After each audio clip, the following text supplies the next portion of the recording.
Chapter 1. Percy Jackson let out a ragged sigh. He was tired, no, not just tired, he was bone-weary. His muscles ached, and his head throbbed.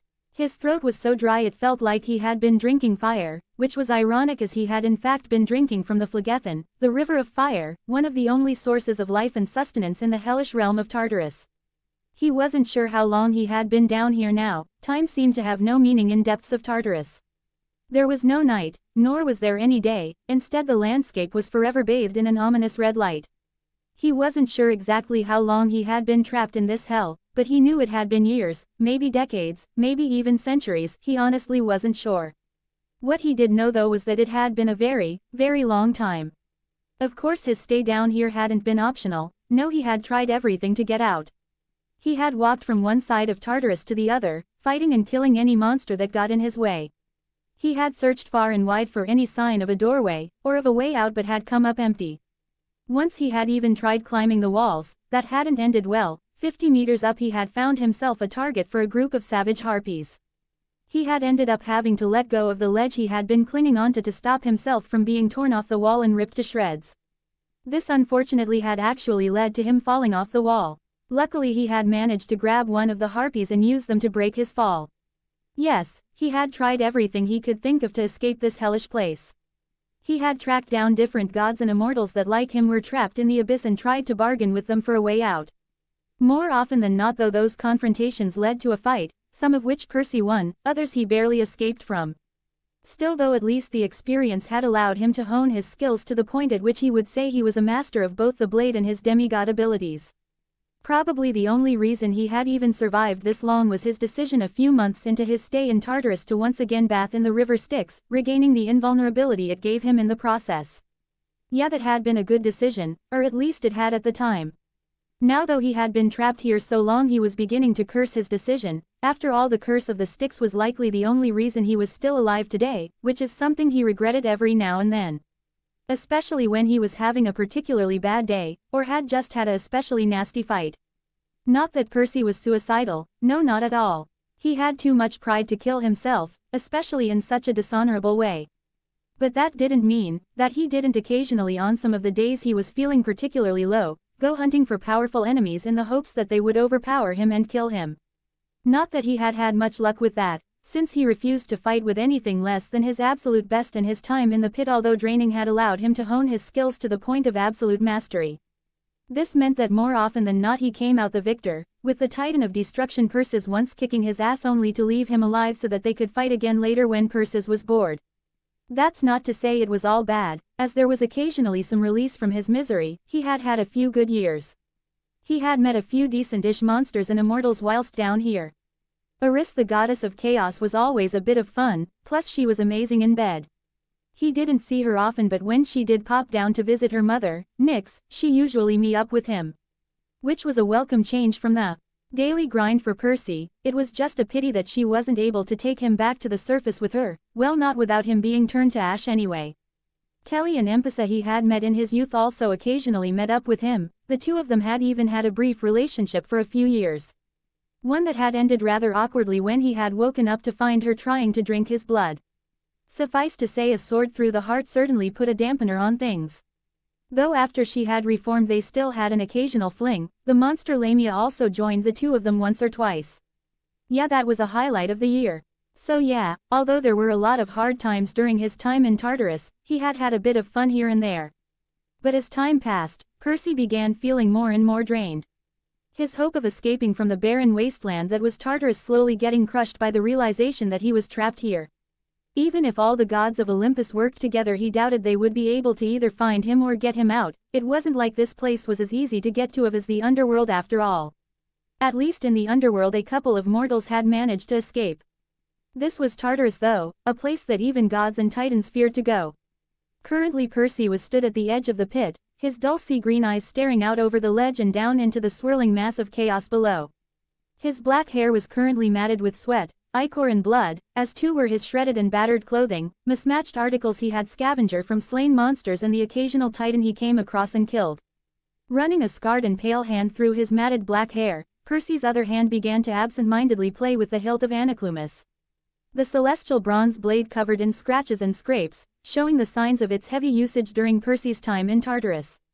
He had been stood here at the very edge of the pit for over 3 hours now, his dull gaze never leaving the swirling and boiling mass of chaotic energy below.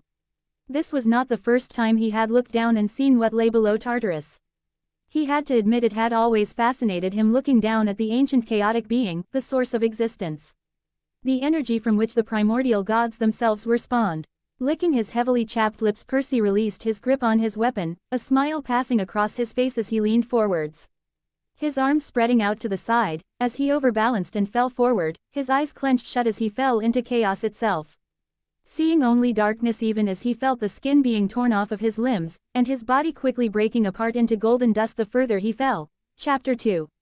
A few seconds later, or at least from Percy's perspective, the demigod son of Poseidon soon found his vision filled with a searing white light, his ears suddenly being barraged by a cacophony of sounds. All of a sudden he found his previously strong if worn-out body feeling weak and uncoordinated, his mind a confused jumble as dozens of different emotions and feelings hit him at once. So many that he wasn't sure who he was for a second. Percy could only blink in confusion as the white light faded and the loud noises turned into pained screams, the screams soon being followed by a calming voice saying unintelligible words in a comforting tone. Blinking his eyes, Percy was confused to find himself being lifted up, his body feeling damp and sticky. His eyes only widening further as he also discovered that he was also being held, in what seemed to be the arms of a giant of some sort. Percy scowled at this, his irritation rising as he felt himself being moved around, his body being swaddled in some rough and coarse material. Quickly Percy's vision began to return, a stone ceiling above him some becoming visible. Letting out an irritated sound that sounded more like a gurgle, Percy attempted to look round so he could take stock of his situation, only to once again find his body almost entirely unresponsive. "It's a boy," a female voice said jubilantly. "Your Majesty, it's a boy." Percy felt his bad mood worsening as he heard that. Well, of course he was a fucking boy. What else did they think he was? Actually wait, he wasn't a boy, he was a man, gods damn it. A deep booming laugh followed the woman's statement, and Percy soon felt his world turning upside down as he found himself getting passed from one giant to an even bigger one. This one a huge hulking man, with calloused hands, a thick bushy black beard, twinkling blue eyes and rough weathered features. Not liking how helpless he was suddenly feeling, Percy tried to scowl as he found himself looking up at the giant being's face, somehow though he didn't think he succeeded in expressing his anger, as instead of looking worried or afraid the giant simply chuckled. His blue eyes locked happily on Percy's sea-green eyes, even as his large black beard tickled Percy's face uncomfortably. His large hands holding Percy maybe a little too tightly than was comfortable. "Aye, he's a boy, a fighter too, I bet," the man said loudly as he held Percy up, a large grin spreading across his face as he used his other hand to prod Percy a bit. In response, Percy attempted to punch the man in the face, only for nothing to happen as he lacked either the strength or the coordination to escape from the cloth that he was currently swaddled in. "Robert," a tired female voice suddenly spoke up, getting both Percy and the now named Robert's attention.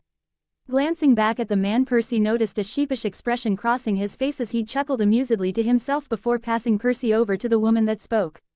The irritated demigod very much felt like some kind of show poodle, as he heard a few other people in the room letting out soft cooing noises.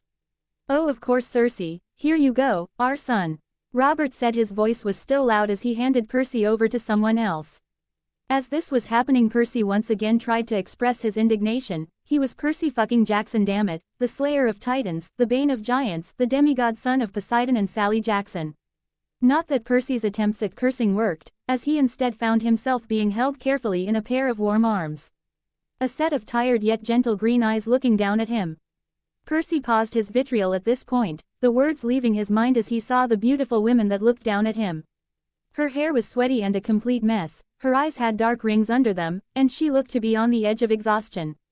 But to Percy she still looked radiant, not because of her physical appearance though, but because of the sheer amount of love those eyes held when they looked down at him. It was a look only one woman had ever given him before, Sally Jackson. It was a look that only a mother could have when looking down at her child, a look of unconditional love. Cersei Lannister smiled tiredly as she saw her newborn son suddenly stop squirming the moment he was in her arms. Her emerald, green eyes glistening with tears as she gently reached out a hand and stroked the tuft of black hair on the baby's head. Her gaze fixed on the child's sea-green eyes. This was her child, her firstborn son. Just looking down at him, Cersei forgot all else, instead focusing on the intensely intelligent eyes looking up at her. She didn't know it was possible for a child to appear so self-aware, but if ever a child was to, then she knew it would be her child. What do you want to call him? Robert asked as he turned to his wife, the queen, the large heavily built man moving so he was gently perched on the edge of her bed. A soft smile on his face as he looked down at the babe in Cersei's arms. Looking up at Robert, her husband, Cersei felt for the first time since she had married him something like affection stirring up with her. Their married life so far had been stilted and difficult, with Robert being still in love with a dead woman, the king often using wine and horse to bury his pain, snubbing his wife as he did so. But as Cersei saw the look on Robert's face, a part of her hoped that maybe something could happen. Maybe there was a chance of something like love blossoming from their union, something that had been absent since their wedding night. Smiling at Robert for what felt like the first time in months, Cersei then looked back down at her precious baby. Just looking at him, Cersei knew she would probably never love anything as much as she loved this baby. Not even Jaime, her twin brother, and probably the most important person in her life prior to today. Chapter 3. Just looking at him, Cersei knew she would probably never love anything as much as she loved this baby. Not even Jaime, her twin brother, and probably the most important person in her life prior to today. Cersei, a name, Robert prompted gently, an unusual act from the usually loud and boisterous man. Clearly the birth of his first, legitimate, son was enough to make Robert Baratheon act responsibly. Pushing the thoughts of her husband away for now, Cersei instead focused on the baby in her arms, who even now was still quietly staring up at her. The sea-green eyes looking more intelligent than was natural for a newborn baby. As she looked at the baby, multiple names ran through her head, including names like Stefan, Joffrey, and Roland. Cersei frowned as she thought of those, none of them names seemed to fit him. Her mind then moved to other names, ones that were from her family like Tytos, Tommen, Tybalt and Tywin. Those old family names seemed better, but she didn't want to name him after another person. Her firstborn son deserved to have a name all of his own. Cersei, Robert said again, his tone turning a little harder, as his patience began to wane. Cersei had to hide a scowl at that, not liking that she was being rushed. She was after all about to choose the name that their son would carry for the rest of his life. A name that would one day go down in history as the greatest king Westeros had ever had. His name, Cersei began, her smile softening as she looked down at the baby. His name is Titan Baratheon. Robert paused as he heard that, his eyes narrowing before he slowly nodded his head, reaching over as he did so and picking the baby up. Ignoring Cersei's slight yelp of protest as he took the baby in his arms, his blue eyes locking with the baby's sea green. Titan Baratheon, I suppose that's good enough for our son. What do you think then, Titan? In response, the baby in Robert's arms suddenly started bawling, making Robert wince as he thrust the child in the direction of the midwife, a grimace passing across his face. The child's wailing already getting on his nerves as he passed the newly named Titan over to one of his wife's midwives. With that done, Robert then swiftly moved towards the door. Right, well, I'm off hunting. Cersei gave Robert a dull look at that, her eyes moving from the wailing baby to Robert in surprise and minor irritation. The slight affection that had been building within her for her husband fading as he decided on a whim to go hunting minutes after his newborn son was born. Robert not even meeting her gaze as he strode out of the room. The warrior king not at all interested in dealing with wailing children, not when there were boars to hunt and whores to fuck. As the midwives and Cersei fussed over the crying baby Titan and the king fled the room. None of those that were present noticed how a jug of water left on a nearby table began to bubble as the baby continued crying. Ellipsis. A large cloud of mist appeared in front of Titan Baratheon as he let out a satisfied sigh, a smile spreading across his handsome face as he surveyed the wild terrain of the north. This was the furthest north the young prince had ever been, and he had to admit, compared the hot, sweaty and stifling atmosphere of King's Landing, the north held a certain charm.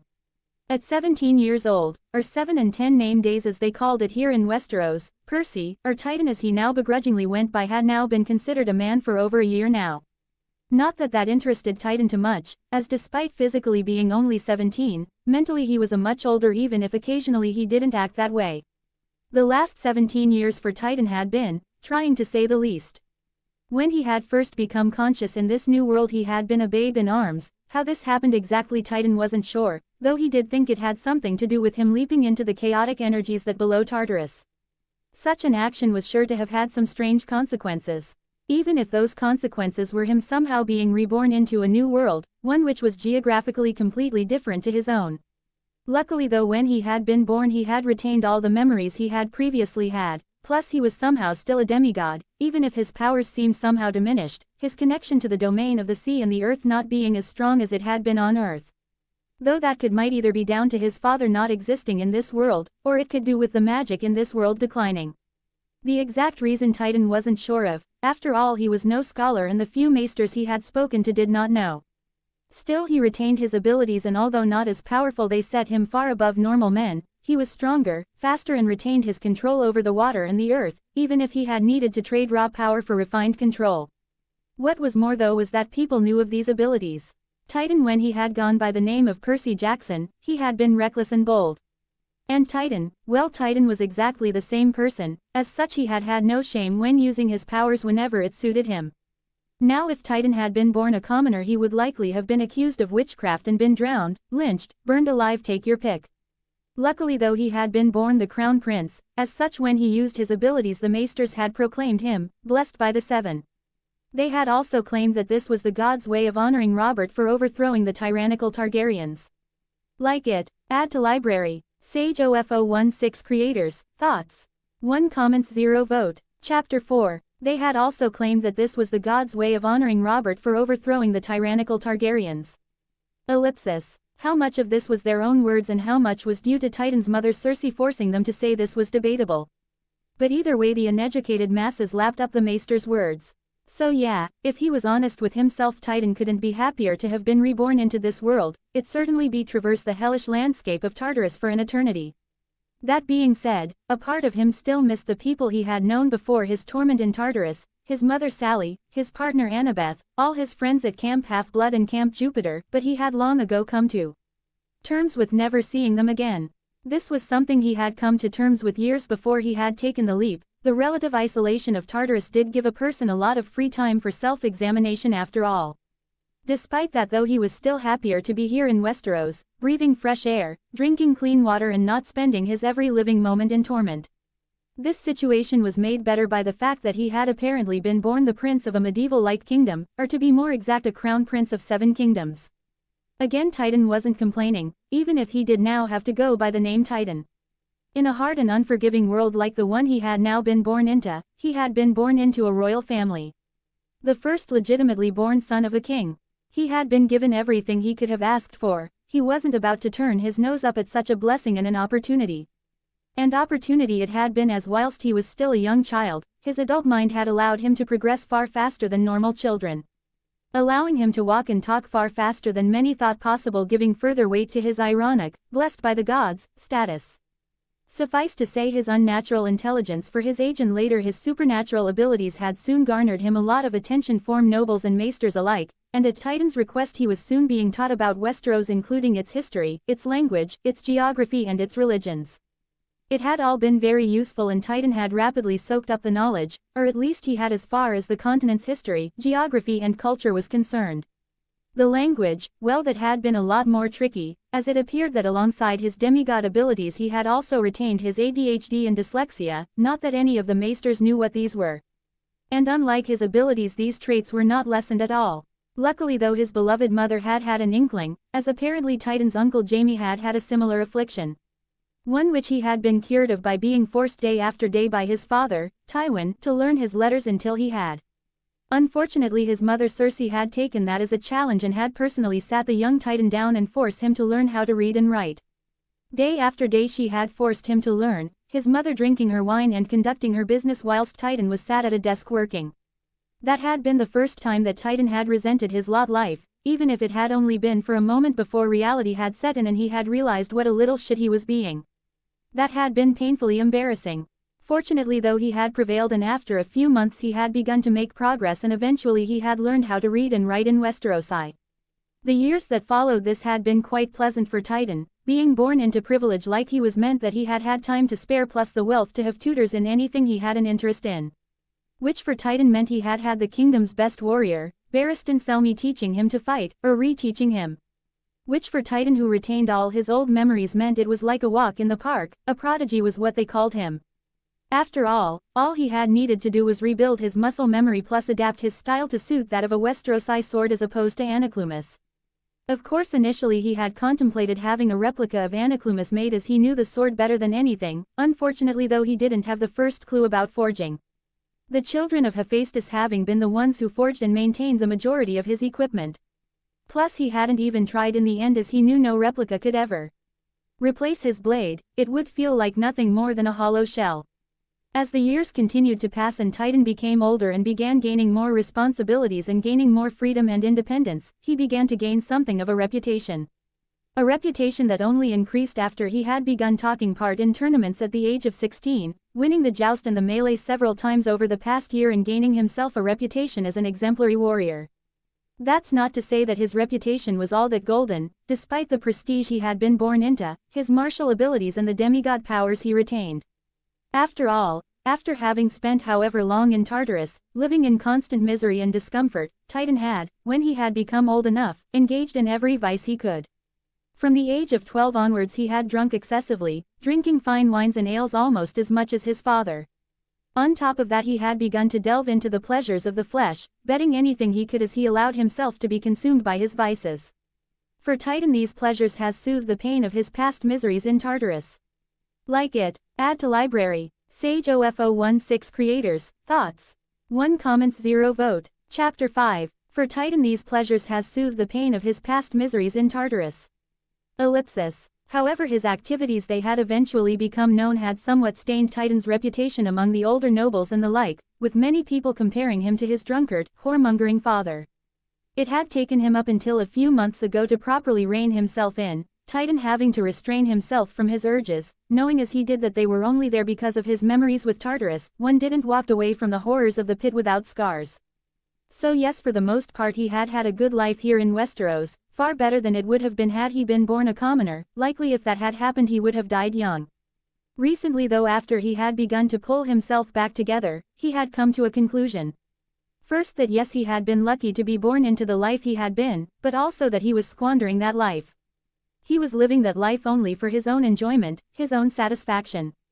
This was the antithesis of the person Titan believed himself to be. This is why in recent months Titan had decided that it was time for him to start learning about how to be a good king. Not a king like his father though, knowing as he did that Robert was an absolute turd of a king, one that made Zeus look semi-decent. Instead Titan wanted to be a king his people could look up to, one who brought about the betterment of his subjects. This meant he would have to learn more than just how to fight, or lead in a battle, both of which being skills he had acquired when living the life of a simple demigod, but he would also have to learn how to rule a large kingdom. Letting out another Titan turned away from the sprawling lands of the north, ignoring the complaints of the horse beneath him as he instead looked over at the man riding next to him. The man next to him was Titan's uncle, a tall blonde man, with green eyes and handsome features. This was Jaime Lannister, Titan's mother's brother and a member of King Robert's Kingsguard and the one assigned to Titan's own protection. Well, him alongside the 6 other Lannister men-at-arms that were riding after the 2 of them, all of them wearing a mixture of mail and plate armor, with engraved pauldrons and tabards displaying the Lannister lion over their chests. For the most part Titan and Jaime got on despite there being a difference in their physical ages and their positions. After all, they loved fighting, and were naturals with a blade. With Titan having in recent years usurped Jaime's title as the finest swordsman in Westeros, or at least as far as tournaments were concerned. On top of that, they both shared a rather cynical view on life, as well as a general disdain for Robert and a love for Cersei. Though Titan suspected the way he loved his mother was very different to the way Jaime loved her. Not that he was going to say anything, he had been or maybe still was a demigod after all. Pretty much the entire of Titan's divine family had been inbred. Hell, Annabeth, Titan's old girlfriend, had been his cousin, plus a few naiads he had messed around with had been his half-sisters. Which is why he wasn't too bothered about Jaime and Cersei's relationship and indiscretions. After all, Robert was a shit person and his mother and uncle weren't hurting anyone. As long as they were both happy and kept it to themselves, he didn't care. This was mainly because he had begun to suspect that his 3 siblings, all of them younger than him with blonde hair and green eyes, Joffrey, Tommen and Myrcella, were in fact the bastard offspring of Jaime and Cersei. Which, if Titan was right and the truth came out, well, he had no doubt that Robert wouldn't just kill Jaime and Cersei but would kill Titan's siblings too. which he would probably make Titan kill Robert, as he was rather fond of his siblings, or at least Tommen and Myrcelle. He still wasn't sure about Joffrey. His younger brother having a bit of a psychotic streak in him that occasionally put Titan on edge. Well, by the looks of it, we should be reaching Winterfell around midday, Titan said as he looked over at Jaime, before he turned his head and looked over at the fortified city in the distance. The city being large as far as northern cities went, but still small compared to the massive expanse of King's Landing, the capital of Westeros. The city they were approaching was known as Winterfell, the largest city in the north and the ancestral home of House Stark, the Wardens of the North, and a family his father was exceptionally fond of. Mainly because of his friendship with the current Lord Stark, Eddard. In fact, Eddard was the reason they were traveling to Winterfell. As a few months prior before this prolonged journey north began, the former hand of the king, Jon Arryn, the king's advisor and a long-time father figure to both Robert and Eddard, had died. Which meant that he had needed to be replaced, hence the entire royal family along with a grand procession taking a 3-month journey up north just so Robert could ask Ned Stark to be his hand, something the Fat King could have done in a raven. With Titan having mentioned this possibility to his father several times. Yes, though knowing our luck it will take us another day. Jaime replied in a bored voice as he looked at the royal procession trailing behind them before looking over at his nephew, a slight smile tugging at his face. Titan Baratheon, the Crown Prince of Westeros.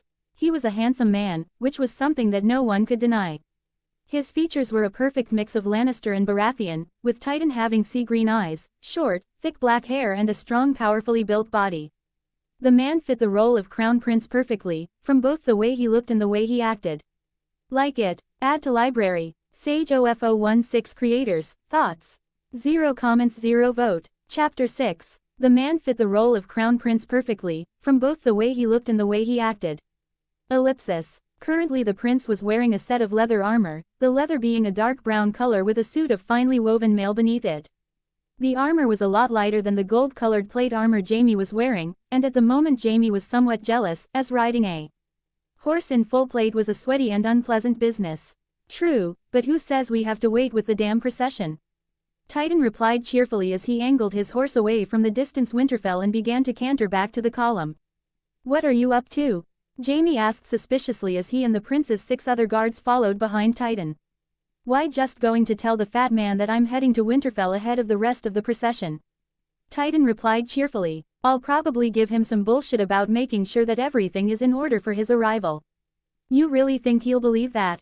Jaime asked uncertainty, knowing as he did that as much as he despised Robert Baratheon, the man was not stupid. No, of course not, but knowing the fat man, he'll be either so drunk he's likely pissed himself, or will be balls deep in some whore. Either way he won't give a damn what I say and will want to get rid of me. Titan replied, showing absolutely no respect for his father. The man far too often reminds Titan of his old stepfather Gabe, so much so that it had destroyed any potential Titan had of building a relationship with the man. Not that Robert was at all interested in one. Initially when Titan had begun to show off his control over water the king had taken an interest, and when Titan had showed himself to be a prodigy with a blade that interest had heightened. But years of excessive drinking, and the clear preference Titan showed for his mother had killed off any chance of them building a proper, healthy relationship. Still, though the king showed himself to be proud of Titan's accomplishments, and often allowed him to take over Robert's duties like his seat at the small council, doling out the king's justice and listening to petitions. That though was mainly because Robert hated doing that and instead wanted more time to fuck boars and hunt whores, or whatever it was he did.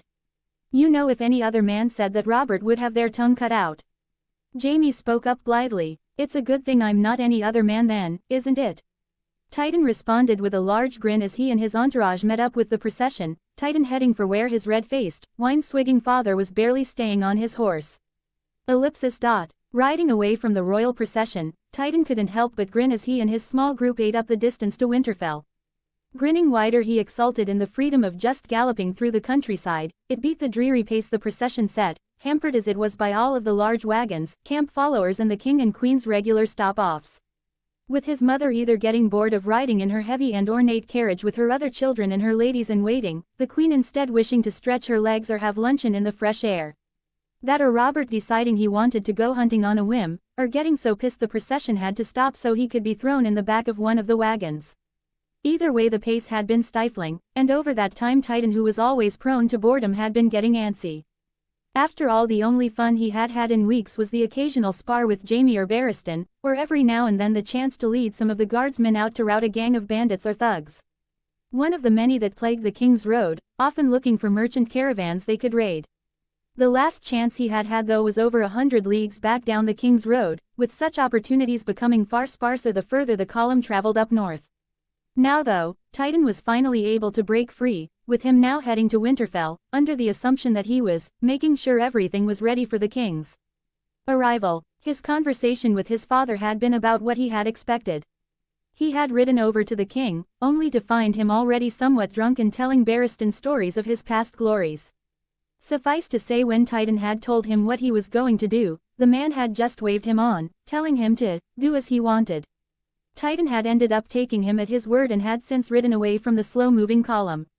Both Jaime and the 6 Lannister guardsmen assigned to his protection riding with him. "So what are you planning to do once we reach Winter Town, Titan?" Jaime called out as he moved his horse, so it was now riding beside his nephew, referencing the small town that had sprung up around the Winterfell as he did so. "After all, we can't arrive before the king, it would be seen as inappropriate." "Well, I'll probably explore, see if there are any good inns to visit," Titan replied in amusement as he heard Jaime's worries, legitimate as they were. "Who knows, we may run into your little brother whilst we are there. He did ride ahead of the main party earlier after all, knowing him he is probably begging for a shag at one of Winterfell's brothels." "As if you weren't planning on visiting there yourself," Jaime replied with a short laugh, the older man having long come to terms with Titan's many vices and oddities. "Also, I would save your jests for when you see Tyrion. Knowing how you two get on, you'll be trading barbs and insults by the end of the night, and with my brother's sharp tongue you'll need all the ammunition you can." Titan laughed as he heard that, knowing as he did that what Jaime said was true, as Titan and Tyrion's relationship was odd to say the least. Like it, add to library. Sage OFO16 creators, thoughts.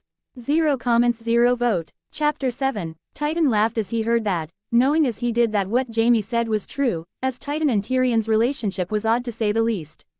Ellipsis. For the most part the two of them got along relatively well, both of them bonding over a shared love of wine and women. But they also argued often, with Titan being a man of action whilst Tyrion was a man of words. Oftentimes this led to them clashing over the pettiest of things. True. Now come along, uncle, time's wasting," Titan replied with a laugh as he dug his heels gently into the flanks of his horse, grinning as he heard his horse whinny of delight at finally being able to run free. "Oi, wait up," Jaime shouted as he saw the young prince riding away, heading down the King's Road and on to the distant city of Winterfell. Ellipsis. "You know, I hear they call him the Black Prince because he wears nothing but black," a young girl with pale skin and brown hair muttered as she looked up at a slightly older girl. The other girl being quite a bit taller as the speaker, as well as having waist-length auburn hair. Both of the girls were currently standing towards the front of a small group of people, the pair of them both wearing thick fur cloaks and fine clothes, and ones that were more than fit for nobles. These two girls were Sansa and Arya Stark, the 2 daughters of Eddard Stark, the Warden of the North and the Lord of Winterfell. The pair of them were waiting alongside their father, their mother and their 3 brothers, as well as a number of other vassals and lesser nobles, for the arrival of the king and his entourage. "You've just made that up now," Sansa, the auburn-haired girl, muttered back to her younger sister, her expression not changing as she stood straight, her eyes locked on the gate to Winterfell's keep, knowing as she did that the king's party would soon be arriving and that their mother Catelyn would expect all of the Stark children to represent their house properly. "No one calls him that, and you have no idea what he wears." Arya, the younger girl, merely shrugged in response. "Yeah, but it could be true. Besides, I have heard that he is the finest blade in Westeros and that he's apparently blessed by the gods." Sansa nodded abruptly as she heard that bit, as she too had heard the same. How much of it was true though, and how much of it was merely rumor spread by the commoners, she wasn't sure. "I wonder what gods blessed him though. Do you reckon it was the 7 or the old gods?" Arya continued to mutter as she took her eyes off her sister and instead looked at the rest of her family, slightly annoyed that she hadn't had the chance to get away from her overbearing mother and get a first look at the royal family. Her younger brothers Bran and Rickon Stark were both standing to her left, with Rickon, the youngest Stark child, shaking slightly as she gripped onto the side of Bran's cloak, an equally nervous and excited expression on his face as he waited for the arrival of the king. Directly next to Arya was Bran, who despite being a year younger than her was still a little bit taller, with the boy having a skinny frame, shoulder-length brown hair and delicate features reminiscent more of their mother Catelyn than their father. On Arya's other side was Sansa, her older sister who stood several inches taller than Arya with long auburn hair, blue eyes and quite a pretty appearance, with her taking after their mother as well. Unlike Arya who took after their father with her dull brown hair, a slightly long face and grey eyes. On the other side of Sansa was Robb, Arya's oldest brother and the heir of Winterfell. At 17 nearly 18 he was an almost fully grown man with broad shoulders and handsome features, like the rest of the Stark children though he took after Catelyn with him having developed reddish color hair and blue eyes. Glancing past Robb, Arya could see her father, Eddard Stark, a large man with very broad shoulders, made only bigger by the thick fur coat he was wearing. The man had stern features, shoulder-length brown hair and stoic grey eyes. By his side was Arya's lady mother, Catelyn Stark, formerly a member of House Tully. Catelyn stood out from most of the surrounding northerners both due to her bearing and her choice of clothing. Arya's mother was a beautiful if slightly strict woman with sky-blue eyes, long auburn hair and a tall thin body. Like the rest of the family though this could barely be seen at present as she was wearing a thick wolf fur cloak over her expensive dress.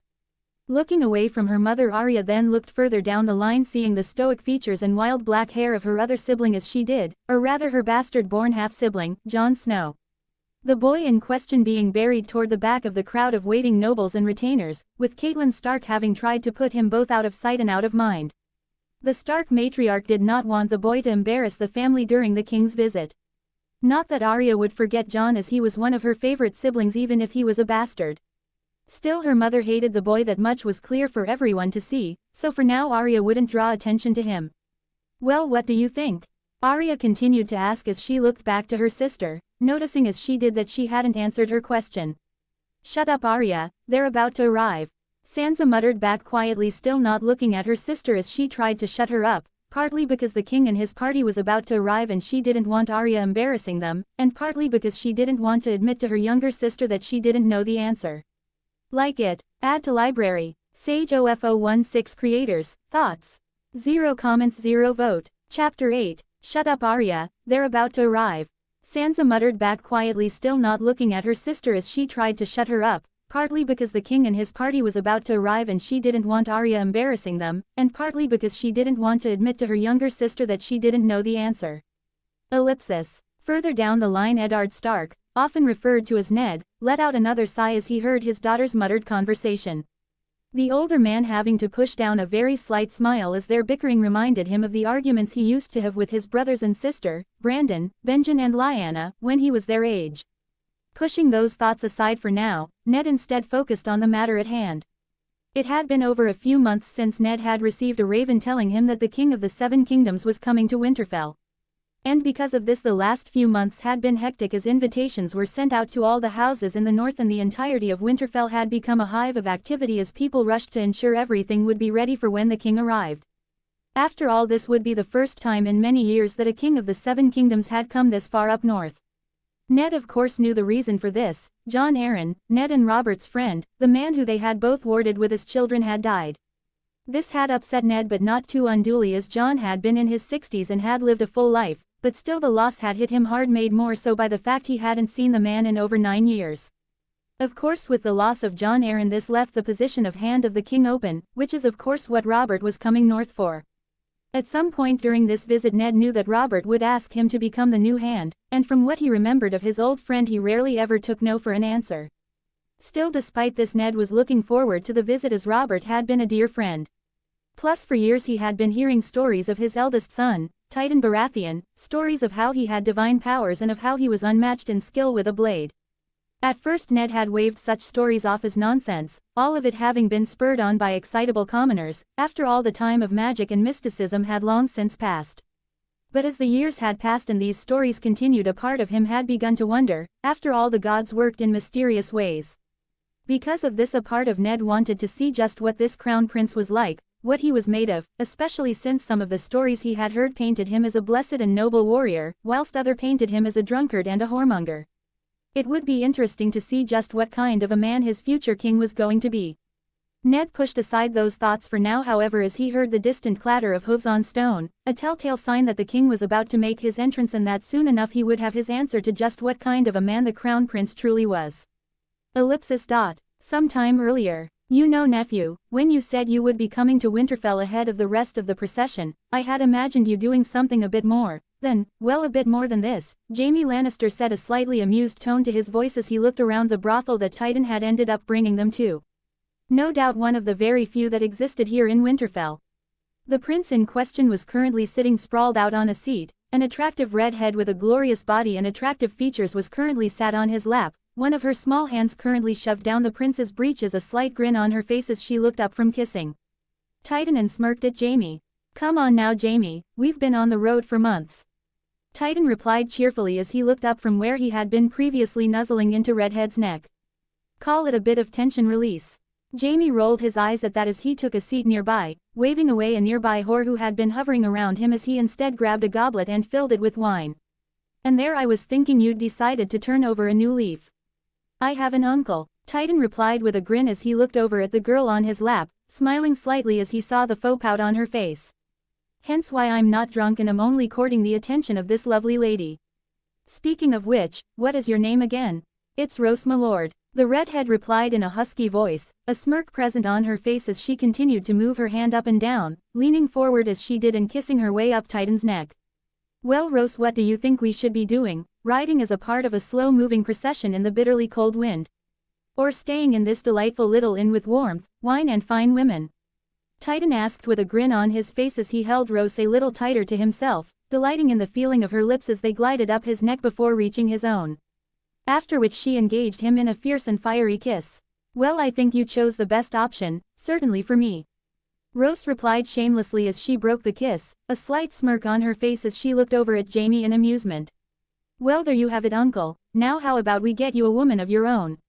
I'm sure there will be some takers, after all you're Jaime, fucking, Lannister," Titan said with a grin, the expression only growing as he saw his uncle roll his eyes. "Like it. Add to library. Sage OFO16 Creators, Thoughts. Chapter 9. Well, there you have it, uncle. Now how about we get you a woman of your own?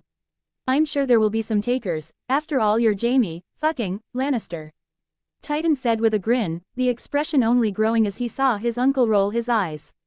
Ellipsis. "I think you're mistaking me for my younger brother Tyrion," Jaime replied dryly. "Besides, I am a member of the Kingsguard." "And your point is?" Titan asked with a grin, enjoying needling his uncle a bit as he did so. "It was all in good fun after all. My point, dear nephew, is that the king will be arriving at Winterfell soon and it would be improper and embarrassing for us to not be there with him.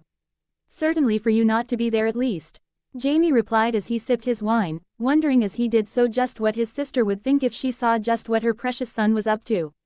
"I take your point, uncle," Titan replied with a nod and a serious look, before a grin suddenly broke out across his face as he stood up, still holding Rose easily in his arms as he did so. "Well, anyway, I'm off. I'll be back in a bit, hopefully in time for us to make the meet and greet up at the castle." Rose let out a delighted laugh as this was happening. "I take it then that I'm about to take your own point, my prince." Titan grinned as he heard this.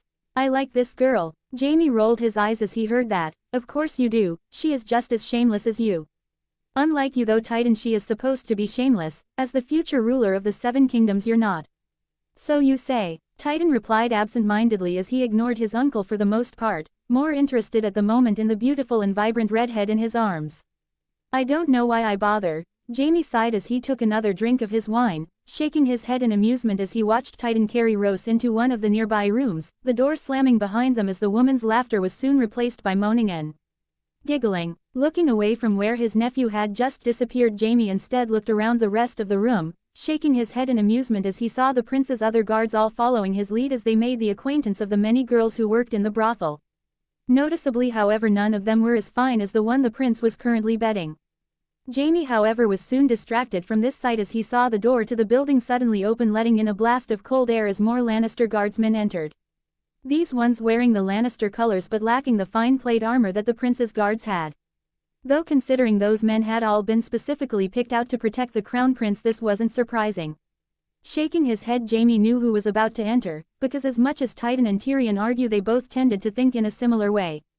Standing up, Jaime watched as his younger brother entered the building, the man standing at under 4 feet tall, with messy blonde hair, intelligent green eyes and slightly deformed features. "Brother," Tyrion said as he entered, a smirk spreading across his face as he spotted Jaime standing by one of the tables. "Why, I never thought I would see a person of your renown in a place like this. I would like to say I thought the same about you, but then I would be lying." Jaime replied with a slight smile. I do have to say though, with you having ridden ahead I would have thought you would have been shacked up with half a dozen whores by now. Alas, the journey was a bit hard on me.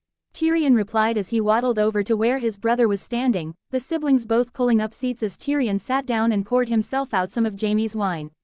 By the time we made it to Winterfell I was rubbed raw, and not in the good way. Jaime winced as he heard that, knowing as he did that due to his brother's affliction that riding a horse was very uncomfortable, no matter how much padding was put on the saddle he was going to chafe. Still though I'm here now and am going to get myself a quick shag in before we have to deal with the Starks. Tyrion replied in amusement as he took a long swig of his wine before refilling it, uncaring that he was drinking most of the wine his brother had bought. Yes, it's going to be trying to say the least. Jaime replied carefully, his eyes flitting around the room checking for people potentially listening in. Not that he needed to, as the tension between the Starks and Lannisters was well known, and had been since King Robert had first taken up the crown. Jaime's own relationship with the Starks was especially strained, as it had been Ned Stark who had found him after he had slain the Mad King, the Targaryen tyrant who had been usurped by Robert. The man had found Jaime soon after the deed, soon after he had cut the heiress Targaryen down before he could order the deaths of nearly every person in King's Landing, not that Ned Stark had cared to ask the reasoning behind Jaime's actions before he had labeled him an oathbreaker and a kingslayer. Both of which had been names that had stuck with Jaime even now many years later. Fortunately though, Jaime only really cared about the opinions of those closest to him. Cersei, Tyrion, and Titan, they at least all knew the truth behind his actions. Of course they knew this had also created certain ill feelings within them for the Starks, as Cersei, the person he loved most in the world, held nothing but hatred for all the Starks for the way Ned Stark's words and accusations had painted Jaime. Tyrion too had gained somewhat of a dislike for the Starks, though not to the extent of Cersei. The dwarf instead limited himself to slight distaste as opposed to outright hatred and mistrust. Chapter 10. Tyrion too had gained somewhat of a dislike for the Starks, though not to the extent of Cersei. The dwarf instead limited himself to slight distaste as opposed to outright hatred and mistrust. Ellipsis. As for Titan, well, he had also gained a certain dislike of Ned Stark over the issue, unlike the other two, though he held no ill will to the Stark family. The young prince being surprisingly noble when he said that people should not be judged for the sins of their fathers. Then again, Titan was always full of little nuggets of wisdom like that, far more than was normal for someone of his age. Then again, he was apparently blessed by the gods, so maybe it wasn't that strange. Well, anyway, Tyrion spoke up as he downed the last of his wine. I'm going to get myself a girl. I heard in the town that there is a really beauty here. A girl called Rose. Apparently she is beautiful enough to put some of the finest courtesans in King's Landing to shame. Jaime let out a slight chuckle at that, his elbow resting on the table with his head in his hand as he gave his brother an amused look. Well, if you're looking for an audience with her, you'll have to wait until she is done with Titan, though considering how tightly she was clinging on to him, I very much doubt you'll ever get a chance. Tyrion let out an exasperated sigh at that. I thought he was supposed to be acting like a proper prince now. You're only saying that because you don't like the competition. Jaime replied in amusement, a slight grin spreading across his face at the put-out look on his younger brother's face. Well, it's not exactly a fair competition. I mean, you're comparing the unwanted dwarf son of Tywin Lannister with the handsome crown prince who, by the way, happens to have magic powers. I wonder who all the women will choose. Tyrion complained, only half serious, because as much as he and his nephew liked to argue, he was actually fond of the man. He was far better than that sack of shit Joffrey. On top of which, the boy had never once said a deliberately cruel thing about Tyrion's disabilities. Even when he was a kid, he chose to value people on the merit and nothing else. It was an admirable trait that Tyrion very much respected. Welcome to life. It's unfair, isn't it? Jaime replied dryly. You know I'm supposed to be the cynical one, not you. Tyrion replied in amusement. Though you should probably hurry the young prince up. After all, the king's procession is only a league or so away. Which give us what? About an hour or so by the time they make it through the town. Jaime replied with a cocked eyebrow, knowing well enough just how slow the procession was. After all, it had taken them 3 months to do a journey which followed a single road from King's Landing to Winterfell, a journey which would likely have taken a troop of horsemen less than a month. True, Tyrion replied with a shrug. Well, anyway, I'm going to get myself a whore. What about you? Are you going to avail yourself of their company? Jaime gave Tyrion a dull look at that, not rising to the bait. Ellipsis. Winterfell courtyard. As the sound of clip-clopping hooves on stone drew closer, Robb Stark, the eldest child of Eddard Stark and the heir of Winterfell, leaned forwards, a look of anticipation on his face as he ignored his two sisters' whispered conversation and instead waited for the king to arrive. A few moments later the first of the royal procession arrived through the gates of Winterfell. The first ones into the courtyard were a half-dozen mounted flag-bearers. All of the armored men were holding large banners that held either the sigil of a prancing stag with a crown around its neck, the symbol of the first Baratheon king.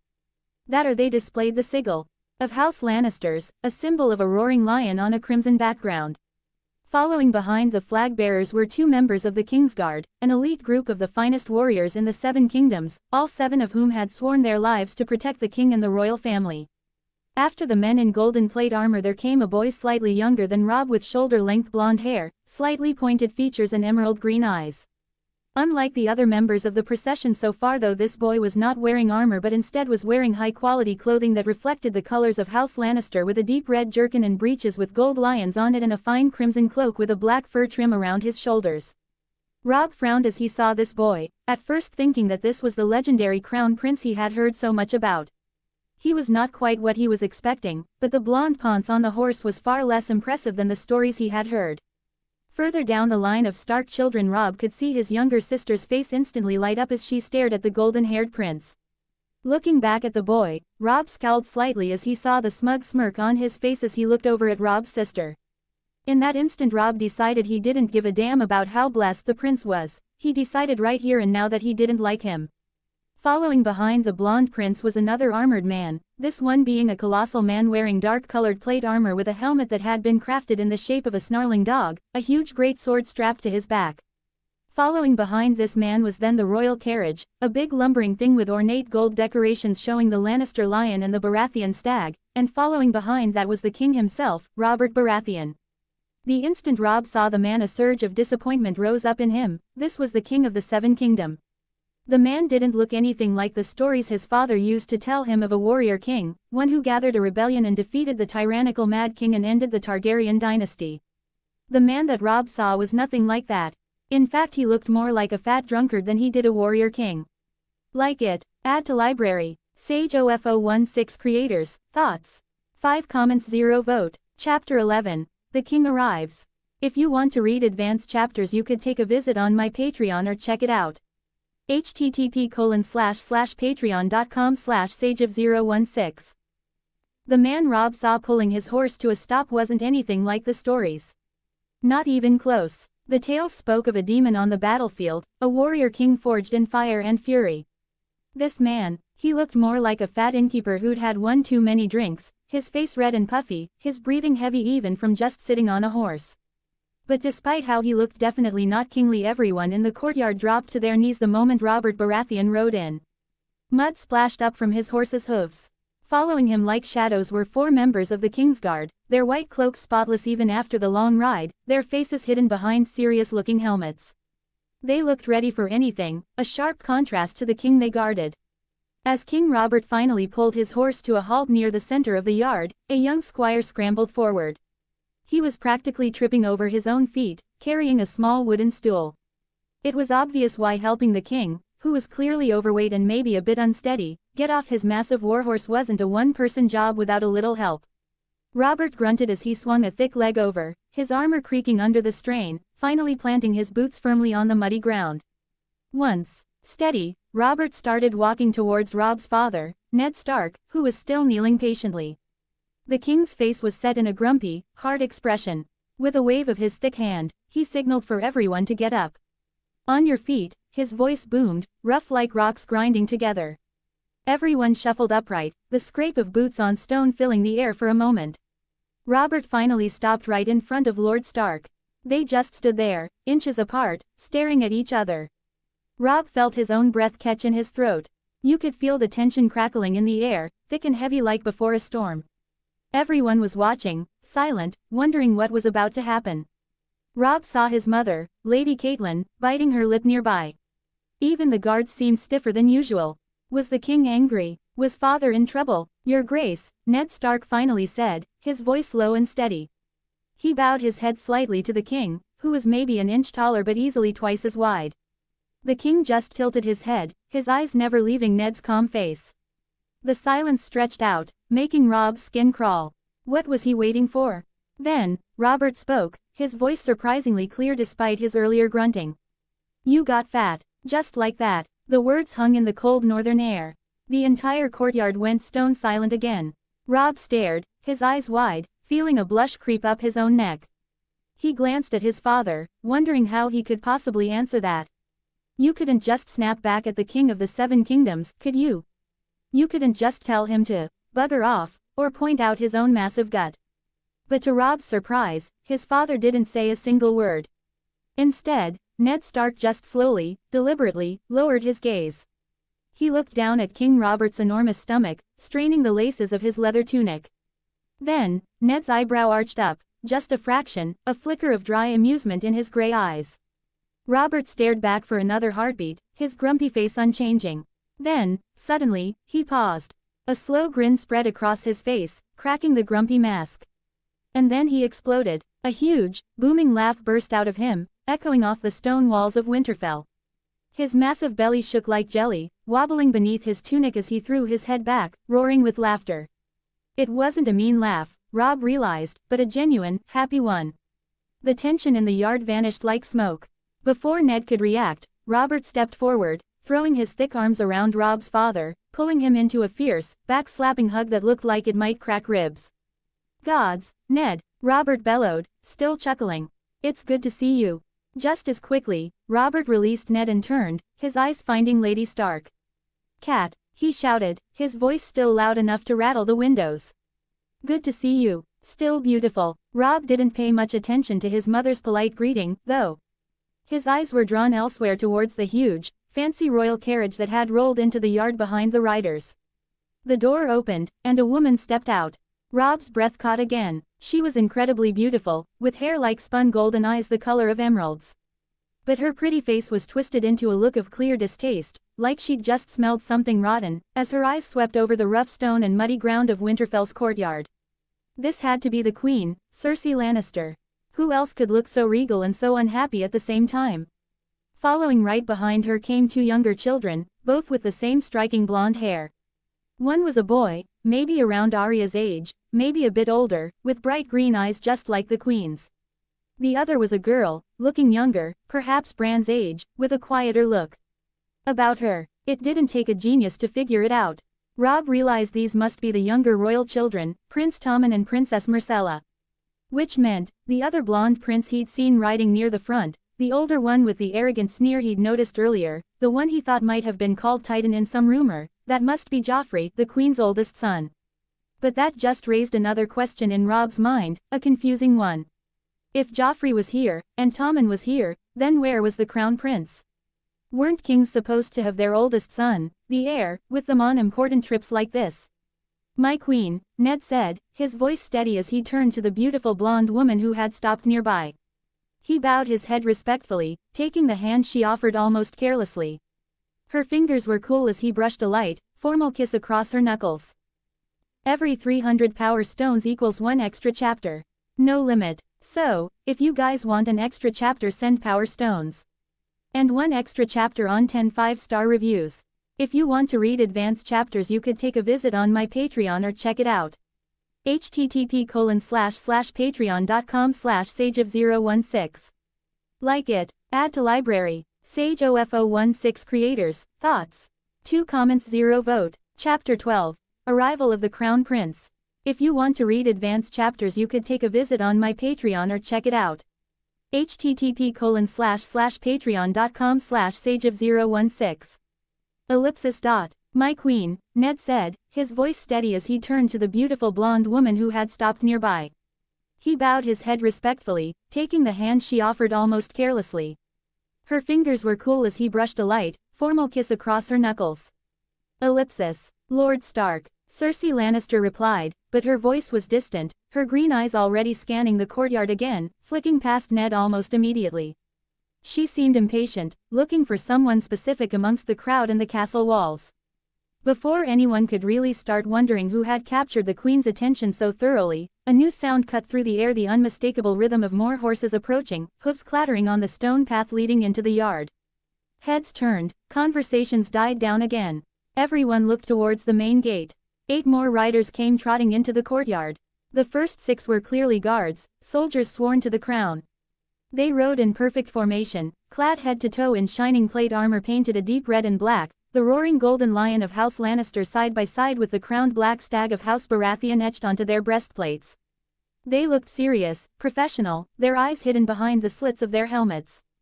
But it was the 2 men riding at the very front who really drew the eye. One was instantly recognizable, almost impossibly handsome. He had the same golden blonde hair as the queen, the same piercing green eyes. He sat tall on his horse, wearing the gleaming, golden armor of the Kingsguard, the white cloak flowing behind him. Robb knew without needing to be told this had to be Sir Jaime Lannister, the Queen's twin brother, the famous Kingslayer. He looked every bit the legendary knight, almost too perfect to be real. The other man riding beside him was different. He had short, dark black hair, ruffled slightly by the ride. His eyes were a surprising sea green, bright and full of energy, and they seemed to sparkle even in the grey northern light. He wasn't wearing flashy armor, just well-made mail under tough leather, practical and clearly used. A sword hung at his side, plain but obviously a quality weapon, none of the gold or jewels you might expect from royalty. The moment Robb saw him, something clicked. Even before anyone said his name, Robb just knew. This was the Crown Prince, Titan Baratheon. There was just something about him, an energy that pulled your gaze.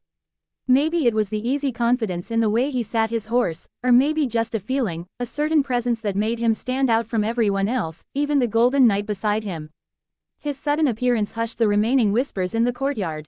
Every eye was on him as he pulled his horse to a neat stop. Then, with a slight, almost mischievous grin, he swung himself down from the saddle in one smooth, easy motion. He landed lightly on his feet, clapping his gloved hands together once to knock off dust. "Sorry I'm a little late," the prince called out, his voice clear and strong, carrying easily across the yard. He looked around, taking in the scene, his cheeks slightly flushed from the ride or perhaps the attention. Had to make sure the baggage train didn't lose half its wheels on that last stretch of road. "My prince," Ned Stark replied immediately, stepping forward again and giving the young man a respectful bow, deeper than the nod he'd given the king earlier. "It is an honor to finally meet you." "The honor is mine, Lord Stark," Titan replied, his smile turning a little more focused, maybe a little tighter, as he looked Robb's father up and down. "I've heard a great deal about you." His gaze was direct, holding Ned's for a moment before moving on. He stepped towards Lady Stark, bowing his head politely. "Lady Stark, a pleasure." He offered quick, courteous nods to Sansa and Arya, though Arya seemed more interested in his sword than his greeting. Finally, Titan came to a stop in front of Robb. He looked Robb over, his sea-green eyes sharp and assessing. He gave a friendly nod. "Well met, Robb Stark," Titan said, his voice losing some of the formal tone. He stuck out his hand. "I hope we can get along. Our fathers seem to manage it, most of the time." Robb gripped the offered hand firmly. He was surprised by the strength in the prince's grasp, and as their hands met, Robb noticed the rough calluses on Titan's palm and fingers. They weren't the soft hands of someone who spent all day in castles. They were like his own father's hands, the hands of someone who knew how to handle a sword, who trained hard. A warrior's hands. Ellipsis. As he let go of Robb's hand, Titan glanced around the courtyard again, taking in the assembled Stark family, most of whom were looking back at him with open curiosity. A slight grin touched Titan's lips as his gaze swept past them and landed squarely on the intense green eyes of his mother, Queen Cersei. Her sharp, beautiful face wasn't showing polite welcome anymore, her expression was fixed entirely on him, tight-lipped and disapproving. Titan had to fight down a small wince. He knew that look all too well. He'd seen it countless times growing up. It was the look that always came before a scolding, a lecture about duty, or appearance, or being late, or something. He'd long ago decided that look meant he was in for it later. Not that her sharp words really bothered him deep down anymore, they were mostly just annoying, a familiar pain in the ass he had learned to tune out when needed.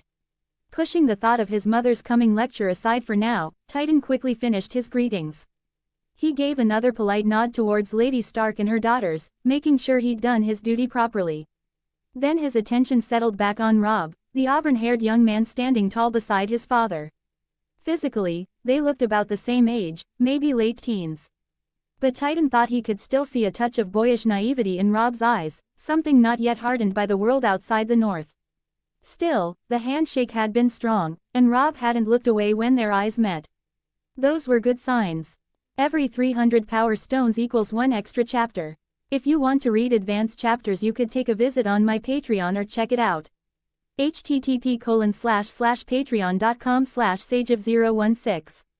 Like it, add to library. SageOF016 creators, thoughts. 10 comments, 0 vote, pissed. Download the app for additional rewards. More events, more perks.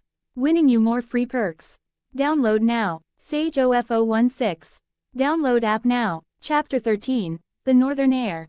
If you want to read advanced chapters, you could take a visit on my Patreon or check it out. http://patreon.com/sageof016. Ellipsis. Still his grip was strong and he didn't look away when Titan met his gaze, both of which were good signs. Ellipsis. Titan deliberately turned his back on the Stark family now that the necessary greetings were done. He completely ignored the booming shout that suddenly erupted from his father, King Robert. Predictably, the king hadn't even seemed to notice or care that his own son and heir had just arrived moments after the main party. Nope, Robert was already focused on something else, demanding loudly, "Ned, take me down to the crypts. I want to pay my respects." Titan didn't even need to look to know what that meant. His father wanted to go brood in the dark, damp tombs beneath Winterfell. He wanted to visit the cold stone effigy of Lyanna Stark, Ned's long-dead sister, the woman Robert still called the love of his life. He'd go down there and probably get weepy, mourning a girl he barely knew, a ghost from a war fought years ago. It was the same old story, Titan thought with an internal sigh. Father getting lost in the past again. While Robert was busy dragging Lord Stark off to wallow, servants and squires were starting to unload baggage from the wagons and carts that had followed the royal party. Seeing his chance in the mild chaos, Titan headed straight for his mother. A wide, charming smile spread across his face as he walked. Out of the corner of his eye, he saw his uncle Jaime Lannister lean back against a pillar, rolling his eyes dramatically at Titan's approach. He also caught the nasty look his younger brother Joffrey shot him, a sneer full of resentment. "The little shit." Titan ignored them both. "Mother," Titan called out cheerfully as he reached Cersei. "And might I say, you look absolutely stunning today. The Northern Heir agrees with you." Before she could properly react, he wrapped his arms around her, pulling the much smaller, elegantly dressed woman into a big hug. He was warm and slightly sweaty from his ride, a stark contrast to her cool silks. For a moment, Cersei stiffened in his arms, surprised by the public display. But then she relaxed slightly, allowing the hug. As Titan held her, she leaned in close, using the cover of the embrace to whisper fiercely in his ear, her voice low and urgent so none of the nearby Starks could overhear. "Where were you, Titan? You were cutting it very close. You were supposed to be riding ahead with Jaime, not arriving after us." "Almost late, mother, but not actually late," Titan whispered back, his own voice light and easy. He released her, stepping back with the same broad smile firmly in place. He saw her beautiful green eyes narrow slightly, and she rolled them subtly, clearly not impressed by his casual attitude towards timing and appearances. He just winked. Turning away from the queen before she could start lecturing him properly, Titan focused his attention on the 3 other blondes standing nearby like little Lannister echoes. His smile became instantly genuine as he looked at his younger siblings, Tommen and Myrcella. Both had the classic Lannister golden hair and green eyes, and both were looking up at him with open, happy faces. "And how are my favorite little brother and sister doing?" Titan asked warmly, crouching down slightly to be closer to their level. He received shy but bright smiles in return. Tommen practically bounced on the balls of his feet, while Myrcella looked up at him with wide, admiring eyes. The carriage ride was so boring, Myrcella complained softly, wrinkling her nose. She glanced quickly at her mother, ignoring the warning look Cersei sent her way, before turning back to Titan. He was her favorite brother, the one who always seemed exciting and kind, unlike Joffrey. "Yeah, tell me about it," Titan replied with a grin, reaching out to gently ruffle Myrcella's perfectly arranged golden hair, making her giggle. "That's exactly why I decided riding ahead was a much better idea. So, are you two looking forward to exploring this place?" "Winterfell, yes," Tommen piped up immediately, his eyes shining with excitement. An enthusiastic smile lit up his young face as he looked around the big, cold, gray courtyard. "This place looks brilliant. It's so different from the Red Keep. All stone and wood, and it smells like snow." The younger boy was clearly fascinated by how different and rugged everything looked compared to the polished stone and perfumed air of King's Landing he was used to. "Really?" A sarcastic, whiny voice suddenly cut in. You actually want to explore this dreary pile of rocks? Titan, Tommen, and Myrcella all turned. Joffrey was standing there, arms crossed, a petulant frown spoiling his handsome features. He looked Titan up and down with clear distaste, his eyes lingering on Titan's practical, sweat-stained leather and mail armor. Joffrey himself was dressed in fine silks and velvets, obviously trying to look princely even after the long journey. Look at you, Joffrey added with a sneer directed at Titan, all sweaty and dirty like a common soldier. Ah, Joffrey, Titan said, his own smile becoming a little fixed, a little less warm around the edges as he straightened up to face his younger brother. You seem a bit grumpy. What happened on the ride?